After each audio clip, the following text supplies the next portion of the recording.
Why do we want all these gang people in here? We got so many problems anymore. And to me, it's from letting all these people in that shouldn't be in here. And do we think most of them are gangs, or? I think a lot of them are anymore.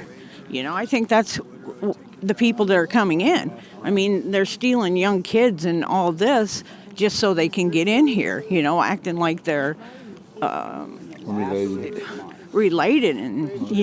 This MAGA couple is a case study of the end result of political indoctrination. Steady diet of Trump and his lies has affected so many people in our country. Seal that border.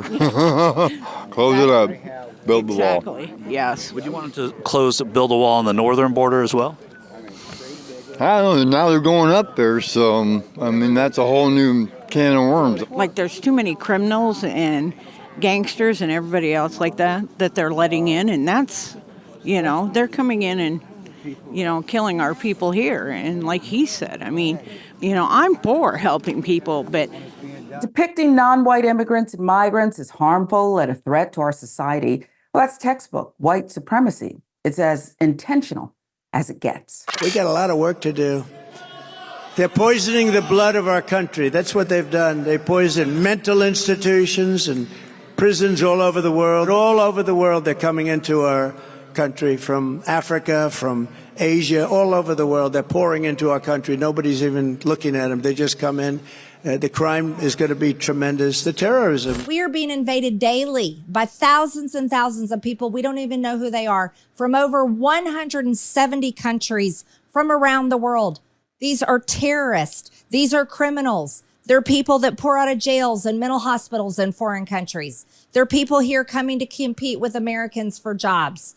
They are people bringing in diseases, all kinds of diseases. Now let's hear how these Trump supporters feel about treating our northern border the same as the southern border. You're talking about Canada? No.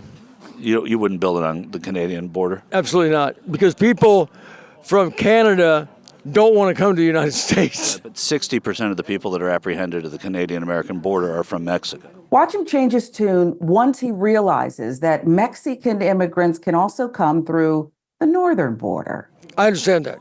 Okay. I would heighten the security level.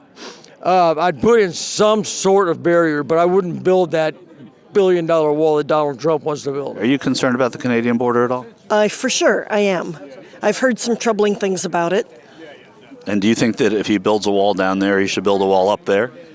I haven't decided what I think about that yet. Do you think we should be paying attention to both borders in the same way?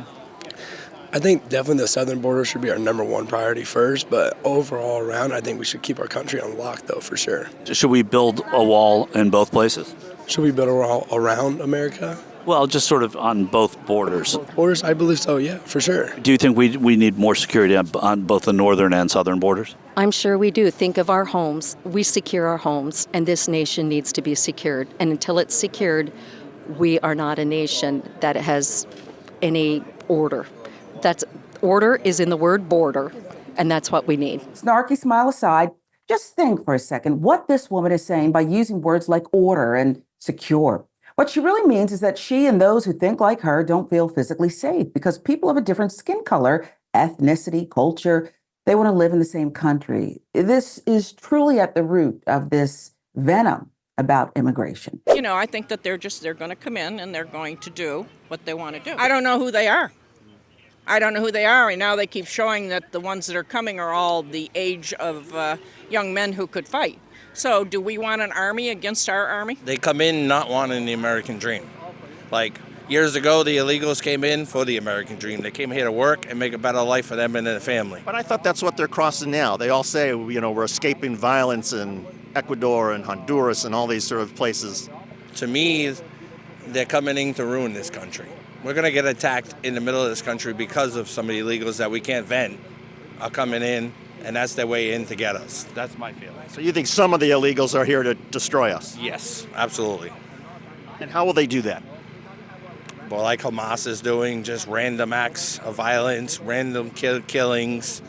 They're not listening to our laws. They just do whatever they want. So that's going to poison this country. Because of our open borders, we're supposed to have a secure border, and he's allowed hundreds and thousands of people to come through. So, I have to ask the question, why? Why is he doing that? You think he wants all these immigrants to come through? I think they have a plan and a purpose for it. And it kind of reminds me of a Trojan horse, you know. So what is the plan with immigrants and allowing people? I'm not sure I follow you. I think he wants to change America. If he can change the people, the culture, he can change our country. Both the Republicans and the Democrats use race to gain political points, and both use fear. The Republicans position race to sow division, scaring certain Americans into the belief that they are losing what's theirs at the hands of others.